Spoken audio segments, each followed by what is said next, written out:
cooking up right now. And I imagine this might be the tournament where it's at its most heavily played, given what happened last weekend in Portland with so many Hornet Queens out there. Oh, yeah.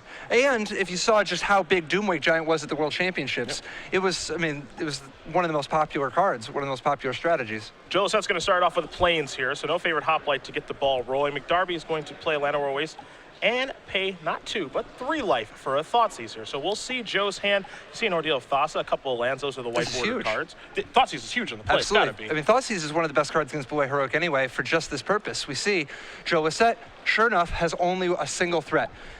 You take the Battle-Wise Hoplite, and suddenly you have all these cards that don't have a target, and Joe's just going to sit here sputtering. 2 copies of Defiant Strike of the other cards. Yeah, absolutely. Now, this could have gone a different way. Joe could have had 3 creatures and 1 card to make the creatures good. Take the card that makes the creatures good, then he just has 3 dorks that are just 2/2s or 1/2s, and then you just sit there not putting enough pressure down to even overcome a single Siege Rhino. Set Straw Step did not yield a creature, so he's just going to play an island and pass the turn back, and that's exactly where McDarby wants to be, and what is a challenging matchup for this particular build of Abzan, this reanimation build. He's going to play a Sandstep Citadel and just pass the turn back. But I mean, he got his most important card for this matchup, but the big problem, normally he doesn't have very much removal, and he only has access to 2 Thoughtseizes in his main deck. However, as we've seen, he got one of them. Seder Wayfinder is going to come in here, turn over 4 cards, 2 Siege Rhinos among them. There's also a Sylvan Carry added there. Sandstep Citadel will go to the grip, so McDarby certainly has a land to play. He'll just decide which one he wants to play. So it looks like he does have a Temple of Malady as well, but he'll go with the Tri-Land before passing it back to Lossett, and you mentioned it right at the top, how big Thoughtseize is in this matchup. Lossett is still not drawing a creature. Yeah, he needs to do anything he can to draw creatures here. And here we see Defiant Strike on the Seder Wayfinder, giving him access to another look. A little bit surprised he didn't do it on the end step just to have a second chance, but it looked like he wanted to hedge his bets a little bit because he still wants to have ways to pump his favorite Hoplite or Battle-Wise Hoplite if he ever draws one. Trinko Cove will be the land that Joe plays for the turn. He'll gain a life, go up to 21 before passing the turn back over to McDarby. You see McDarby's hand here. He does have a copy of Whip of Erebos along with a copy of Eidolon of Blossoms as well. We'll deploy a Plains and the Eidolon. So time to draw a card. Now, with these Abzan decks, you can go a lot of different ways. How do you feel about the small Constellation engine, especially with Eidolon? Well, it's definitely geared primarily for the mirror matches, for the Abzan mid-range decks, trying to grind them out. People who try to answer your threats, you want to try to draw enough cards to get past them. Okay. And it's usually not at its best here. However, that Thoughtseize has left Lossett paralyzed, and McDarby's just looking to try to capitalize on it as much as possible because he knows even as far ahead as he is now, this could fall apart really quickly. Joe Lossett could build a 7/7 creature that is unblockable, and McDarby could suddenly be behind. Erebos is going to come down pre-combat. That'll cantrip, do the Eidolon of Blossoms, and attack here will gain McDarby 3 life and deal Lossett 3 points of damage. McDarby will figure out what land he wants to play, which will be a Temple of Malady. That's land number 5. He's taking a look at Hornet Queen on the scry. But for Joe here, he is in some serious trouble as he needs to find a creature. He needs to find one real fast. Yeah, the Whip of Erebos here, threatening to bring back Siege Rhinos every turn, means that Joe is just about already lost. It's a Defiant Strike yet again to cycle. Stubborn Owl was the draw, so we'll cycle a 3rd one. I promise these are not the intended uses of this card in this matchup. This Joe's going to play a land and pass the turn back. We're going to Rhino Town now. Yeah, and that's honestly a great place to be. And he's going to activate this. No interest in playing a spell. Rhino's going to come into play. The trigger, of course, will gain McDarby 3 more life. It'll drain Lossett 3. And now here's a big attack for 4, 5, 6. Let's make it 7 total. So McDarby's life total, he's going to push himself up to 30. Lossett's basically dead, facing what's likely lethal next turn. Absolutely. I mean, particularly since McDarby can go ahead and mint another Rhino to spear Lossett with next turn. I mean, being able to attack for 7 on the ground plus draining for 3, this is going to be a very difficult turn for Lossett to try to live through. McDarby does have a land that he'd like to play, so he'll go with the Sandstep Citadel that he's had for a while and just pass the turn back over to Lossett. Lossett will draw a card. He has still not found a creature, and we are heading on to game number 2. David McDarby is going to win game number 1 here over Joe Lossett. Abzan Reanimator up a game over Blue-White Heroic. As we take a look at the sideboard, I've got Joe's in front of me, so I'll start with the Glare of Heresy. He's got 2 of those, 2 copies of Ordeal of Heliod, 2 copies of Erase, 3 Stubborn Denials, a Negate, an Aqueous Form, 2 Laguna Band Trailblazer, and then 2 copies of Treasure Cruise. How do you feel about the options that Joe has available here? Well, so to begin with, depending on if he feels confident in slowing down, he's got a lot of great options. He's got Erase, which can go after Whip of Erebos or Courser of Crufix or Doomwake Giant or even the Eidolon of Blossoms. He has access to Glare of Heresy if he thinks that Darby is more of a Siege Rhino deck, but I would guess that he's actually not going to want to go that route. Usually the reason you'd bring Glare of Heresy is because of things like Elspeth and Sorin, in addition to the Siege Rhinos, so I don't think there's going to be enough targets for that. Then having access to things like Treasure Cruise if he wants to try to fight through the removal. So I'm guessing that Treasure Cruise is gonna be worthwhile to bring in. And then finally, he has the option of things like Negate and Stubborn Denial. But I think that too many of the big threats in McDarby's deck are creatures and not spells themselves. So I think that mostly it's just going to be erase Treasure Cruise and hope you draw more creatures this time. Other side of things, we'll take a look at 2 Ajani, Mentor of Heroes, 2 Glare of Heresy, 2 Eidolon of Blossoms, a Temple of Silence, so an additional land there, a Reclamation Sage, a Farika, God of Affliction, 2 Bioblights, 2 Drowning Sorrows, a Thoughtseize, and a Soul of Innistrad. What do you like here as far as McDarby's options? The single most important element is the increase in cheap removal. Having 2 Glare of Heresy and 2 Bioblight gives him such better chances of actually being able to kill the first creature that Joe Lossett puts down. And then he has a 3rd Thoughtseize in the board, which is going to be very important for trying to recreate that Game 1 experience of stranding Lossett with a bunch of cards that don't do anything. Finally, depending on how much he has to take out, he might consider something like Drown in Sorrow or Reclamation Sage. Both are kind of clunky and a little bit slow, and I would prefer to not have to go that route. However, if he just wants to speed his deck up enough, those are still legitimate options. Well, as these players do shuffle up here for game number 2, we will talk briefly about SCG Game Night. It is every week in December. It used to be every Wednesday, but it's so popular now that you can do it every week that you like, any day of the week, whatever format you want it to be. Just bring more localized, organized play to your store, and if you do, for December, you already signed up for this. There is a squirrel pin along with the squirrel tokens. We'll have new stuff for you guys in January, February, and all throughout 2015. So head over to starcitygames.com/game night for more information about this great program that has been very successful. Thanks to you guys. That is such a cute turtle. You're telling me. Dude. I don't think the crabs in the picture agree with you, but... Yeah, that turtle's going... That turtle has become immense. Indeed it has. Kind of looks like Tom Ross, too, a little bit. If a turtle had a coat, leather coat, oh, okay. I'd be right there with you. See, I see what you're doing here with the Tom Russ stuff. You're recruiting. I know what's going on here. Dude, I don't know. I don't know if we can stay on air. It might be too soon to announce the latest member. Who knows? Hey, I have no idea what's in the works for the Squadron, the Pantheon. Just maybe Tom Ross will be part of it. Who knows? All we do know is that every week in December will be SCG Game Night as we do turn our attention back to game number 2. McDarby winning game number 1, actually much easier than I expected to. A single Thoughtseize is really all it took. Yeah, absolutely. In that spot, Lossett was short on creatures. Thoughtseize picked them apart. And that's part of the reason why I say that even though the Blue-White Heroic people are always so keen on their Abzan mid-range matchup, I mean, I just play 4 Thoughtseizes, and a lot of the time they just show me what you're working with. Oh, not much. just one creature then. Yeah. Just one creature. That's all Lossett drew that game. Was not able to find another one. Tried to cycle some Defiant Strikes to find one, but was unsuccessful. So McDarby able to win game number 1. When you were testing, that's the hard one. Oh, that's really, really hard. When you were testing for rolls, did you have Heroic in the gauntlet between you and Paul? Did you get any games in with it, or was it something you kind of maybe dispatched a little early? I mean, I had tested a lot for the Pro Tour and for a Grand Prix in LA, and so I was super familiar with all the different matchups. Okay. Our testing in Standard, I mean, there's 4 formats to prepare for, so we were focusing on a lot of other formats. Our testing for Standard was mostly just, it was basically all we did was I played Abzan, he played Jeskai, we played 10 games, and whoever won, that was what Paul was going to play. Okay. And I was going to play Abzan no matter what. Okay. And then I beat him 6-4, so he played Abzan. Yeah, fair enough. Lossett going to take a mulligan. No, he's going to go looking at 6 cards here. McDarby, considering his options, we'll see if he decides to keep or not, but it's a pretty... simple's not the right word, but it's kind of direct and to the point. I mean, you did have a lot of other formats to test for, too, so it does make sense.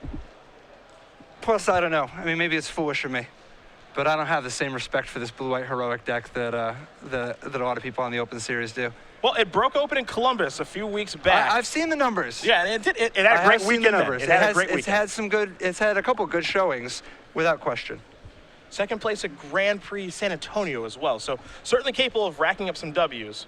But if it draws like it did the last game, that's where things kind of fall apart. But Lossett's going to keep his 6. He's got a Flooded Strand. He'll pass the turn back over to McDarby, who has just drawn a copy of Thoughtseize. The thing I don't like about playing Blue-White Heroic is that if you're the best player in the room or one of the best players in the room, there's a real shortage of ways to leverage your superior play skill with Blue-White Heroic. Whereas a lot of the other great options in the format give you a lot more ways you can actually play. And I think that in a tournament like this where there is the possibility of being able to outplay, to be able to rely on your playability a bunch, I don't know if I'd want to put all my eggs in the basket of Blue-White Heroic, but perhaps I am one of the foolish victims of Blue-White Heroic. I mean, it's tough to say. I mean, right now, Lossett's draws are falling apart, but that's due to the power of Thoughtseize that takes Hero of Iroas. You see Lossett's hand, he's left with an Island, a Plains, a God's Willing, and a Heliod's Pilgrim. That's not a great hand, obviously. So now he's got to draw a creature, preferably one that does have Heroic next turn, to be able to really get things rolling here. We'll see what he picks up for the turn. It's a copy of Aqueous' Form. So the deck, at times, can be very disjointed. Yeah, I mean, and you're allowed to play with Thoughtseize. This is true. This is true. It's not just like I can't believe he had Thoughtseize, like, he opened this Thoughtseize. No, you can just put Thoughtseize in your deck. Let's see what Lossett is drawn this turn. Well, he's going to play with the Heliod's Pilgrim regardless. It looks like he may have picked up a copy of Hero of Iroas for his draw step, but he's going to go searching with what Tom Ross likes to call the new Stoneforge Mystic. Yeah, for 1 mana more, that instead of getting a Batterskull, gets an Ordeal of Thassa, and doesn't have the activated ability. It's literally a 1/2 for 3, and he's facing somebody who's going to be playing Siege Rhinos. Those are Tom's words, not mine. Tom is a maniac. I got the absolute utmost respect for Tom. I love that he takes one hand, puts it behind his back for these. Here is a Temple of Silence. He's going to take a look at the top card. It's going to become the bottom card now here for McDarby. Looks like he'll just be passing the turn back over to Lossett. Lossett will draw a copy of Flooded Strand. So it looks like it's going to be time to try to build a monster. It looks like the draw the previous turn was a copy of Ordeal of Heliod. So Lossett tapping 2 mana, trying to figure out which Ordeal he wants to go with. He'll go with the Ordeal of Thassa. Looks like that's going to resolve. And now it's time to come to the red zone. Trigger, we'll put a counter on there. It'll be an attack for 2 points of damage. So he's making up a little bit of ground now. It's got a long way to go, but he's starting to work towards building a monster. He's building a divination at the moment. He's so close to turning his Ordeal of Thassa into a divination, and his Heliod's Pilgrim at this point is up to Minotaur status. Yes, it is now. It's all coming together. It is now a 2-power creature. McDarby's going to untap and draw a copy of Caves of Koilos. Couple of lands in hand right now for David. Looks like there is a Rhino over there. That's another one that you can choose to put in your deck. Yeah, absolutely. Now, what's interesting is, will McDarby fall for it? Will he try to utter end the Heliod's Pilgrim? He does not. He knows, he thinks better of it, and it's a good thing too, because one of the biggest ways these Blue-White Heroic decks gain a big advantage is when you spend 3 or 4 mana trying to kill their creature, and they spend only a single mana undoing your entire turn. Yeah, those God's Willings and those Fate of Resistance, big parts of this deck. Once you get Absolutely. a creature in play and get it going, protection's actually not that difficult for this deck. So you want to try to keep that ball rolling. Now McDarby is up to 18 life here. Losett down to 16, but Losett's finally playing. His deck is doing what it wants to do. He's actually getting to play some magic here. He's going to sacrifice a Flooded Strand. Looks like he might sack both of them, and he's going to search some lands out of his deck. We might see an Ordeal of Heliod plus Aqueous' Form turn here, with the ability to hold up God's Willing. The nice thing about the Ordeal of Heliod here is that the extra +1/+1 counter this turn means that he'll trigger both Ordeals. This will give him enough life so that he's got a lot of breathing room. It'll give him extra cards, and it'll mean that he has a big unblockable threat that on its own will win the race, and he can do this all while keeping God's Willing up. This is exactly what Joe Lossett wants to be going on right here. There is the Ordeal, and that's the Aqueous Form. So Lossett's going to roll up his sleeves and get into the red zone here. There will be quite a few triggers here, one from each Ordeal along with the Aqueous Form and the attack trigger for Scry. So we'll resolve the Scry trigger first. Now he's going to put a counter on there, another counter as well, so he'll be peeling some cards and gaining some life here momentarily. Let's see what he can find. Again, we know he's got a God's Willing in his hand. Looks like he may have picked up a copy of Fate of Resistance. So this creature will be protected, it looks like, for a little while and unblockable. So we might have ourselves a bit of a racing situation. Oh, absolutely. And with the score 24-14, McDarby is in a very poor position to be able to race, particularly since if Joe can pump his Heliod's Pilgrim even just one more time, it's a 3-turn unblockable race. It's going to be very, very difficult for McDarby to do anything about this. Most likely, he's going to resort to just trying to utter end and walking face first into the 1- and 2-minute tricks that Joe Lossett's deck is so good at. And you see a Courser of Crufix there in David's hand. Looks like he may want to lead out his turn that way. He's got quite a few options over there. You mentioned the utter end that he's got in his hand. So a 4-mana spell is going to be countered by a 1- or 2-mana spell, depending on what Lossett wants to use. So McDarby needs to figure out a way to maybe try to win this race. However, Lossett being at 24 does make things pretty complicated and difficult. Yeah, I like Joe Lossett's chances an awful lot this game. He's played very precisely. He has given himself the best chances to sculpt his hand as well as possible. And while McDarby is putting up a great fight, and McDarby's sequencing his cards absolutely fantastic, trying to buy himself the most time that he can, I think he's just going to have a real hard time winning this race. What he really needs to do is basically he wants to draw as much removal as possible and hope that he can get through it. The alternative, of course, is that if he just draws Siege Rhinos from here on out, he could actually race. Yep. It's an attack, along with the Scry Trigger here from Lossett. He looks at a copy of Manic Influence. That'll become the bottom card of his deck. McDarby's turn, excuse me. He did play a Courser of Crew Fix, reveal the Stansep Citadel, put that into play, push himself up to 15. His life total will be going a little bit lower, down to 11 there from the damage from the attack. But keep in mind, McDarby's top deck is the Stansep Citadel. He draws that. He'll reveal a copy of Siege Rhino. You said it. This is one avenue to victory here for David. Absolutely. I mean, it's a tough race, but it's not an impossible one. And a second Siege Rhino would go a huge way towards turning McDarby's match around. I like that he hasn't given in to the temptation to try to utter end. He knows that he would just be walking face first into Lossett's protective cards. McDarby instead wants to try to position himself as best as possible to be able to race. And the life gain from the Courser added to the life gain from the first Rhino, and now the life gain from the second Rhino soon enough, combined with how much pressure he's putting on Lossett, I think this is the absolute right way to fight Lossett from this position. Darby looking at those lands in his hand and getting some options there. We knew about the Stansep Citadel that he drew this turn, as did Lossett, of course, through the Courser. So he'll play that, he'll trigger it, it'll go up to 12. So there's also a forest there as well.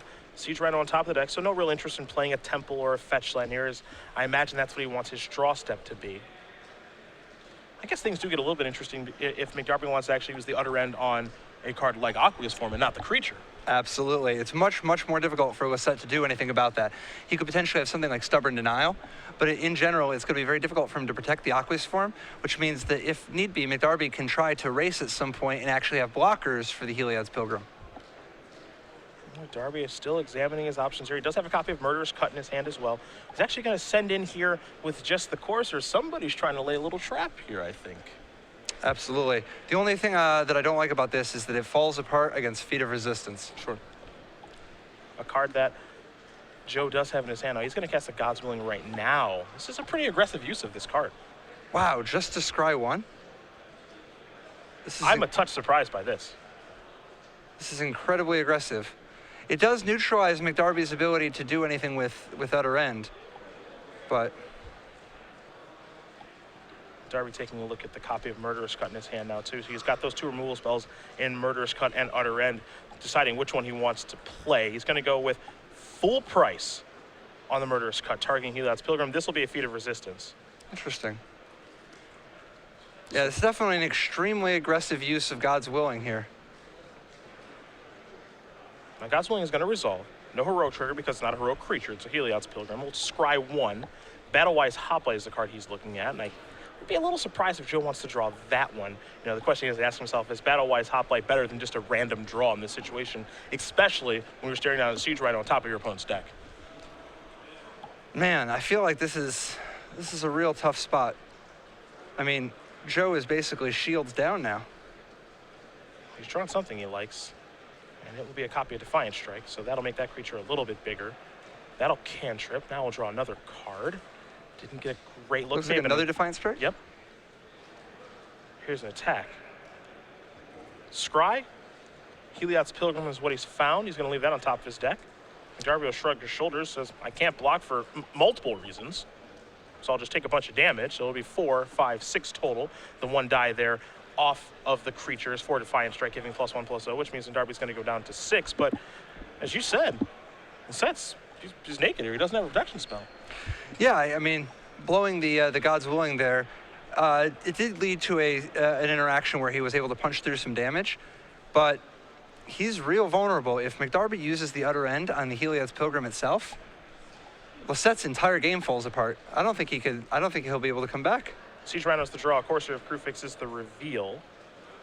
Will McDarby pull the trigger on Utter End is the question. Yeah, I mean, it's a real hard call to make here because things could go so wrong. If he has a Feat of Resistance, he loses the game. Now, that said, if he has a land in his hand, at least he can buy himself an extra life point to survive even a feat of resistance. And it looks like he does. Yeah, he's got that 4. He's actually making 2 of them, so he does have some lands to play here, does McDarby. He can push himself up to 7 at the very least. Doing a little bit of math here, trying to figure out how he can get Lossett down from 18. He's going to go up to 7. And while it is appealing, the possibility of utter end on the Aqueous form, something that's worth noting is that an alternative line would involve utter end last turn instead of Murderous Cut. It gets countered, but you still have the Murderous Cut in your hand, so that on your turn you can both play the Siege Rhino and cast Murderous Cut using the Delve ability, letting you do 2 big plays in the same turn. And that's where these Option decks are deadly, is when they can start playing 2 spells in 1 turn. Absolutely. The attack there will be for 6. That's going to go down to 12. So it's a 2-turn clock, or at least it looks that way, as now there's a Rhino, so this will gum up the turn math. But what we have here is McDarby going up to 10, Lossett going down to 9, and things are looking pretty ugly for Joe now, as he's facing what looks to be actually a lethal attack on the next turn, depending on what he opts to do. Lossett will draw a card. It's Heliod's Pilgrim. We all know that. He left it on top from the Scry of God's Willing, or excuse me, from Aqueous form, so he knew he was going to draw that card. Man, I wish he had access to some kind of a life link or a... Yeah, the best you can do, I think, is Ordeal. Yeah, which isn't bad. At least here he could gain 10 life, which might be what he needs to do if he has a second copy in his deck. Yeah, that's the question, because he always, they start 1. And he has access to 2 more in the sideboard, Yep. but it's not clear if he boarded him in. Now, we It's know nice he having can. that 1 to tutor for in certain scenarios. Especially in game 1. It's really nice to have. Now, here is Heliod's Pilgrim. The card in his hand right now is Defiant Strike, so we'll see what he's going to search up. He is getting the Ordeal of Heliod, as Okay. you mentioned. Game 10 is quite a bit here. At least he lives through the turn. So there's the Ordeal in combination with Defiant Strike. Get him a little deeper into his deck. Now it's going to be real interesting to see what Lossett actually is able to find off this Scry, because he can potentially use Defiant Strike to put it in his hand. He really wants a God's Willing. Aqueous Form is the card he's looking at right Ooh, now. that's an interesting one. If things go wrong on this, is it possible he wants to Aqueous Form his Heliod's Pilgrim? He chooses no. Counter there, trigger here, gain 10 life, go to 19. And it's an attack for 6. McDarby's going to go down to 4. I would guess that he wants to Defiant Strike, but he might just be representing Feat of Resistance, you know? He's reaching now. Looks like, yeah, he's going to do that. He is going to go ahead and do it. Yeah, he just wants every chance he can get at God's Willing or Ajani's Presence. Didn't get a great look at what the draw was there. Looked like a white card. That's what I was thinking as well. Is it one that can save his creature, or I mean, we're if going it's to find Ajani's out? Presence or God's Willing, that's huge. McDarby there with just the 3 cards in his hand, 2 lands and a copy of Utter End. The draw will be Courser of Crewfix. Lossett's going to push through 5, 6, 7 points of damage. Top card here for McDarby's got to be a Hero's Downfall. Interesting.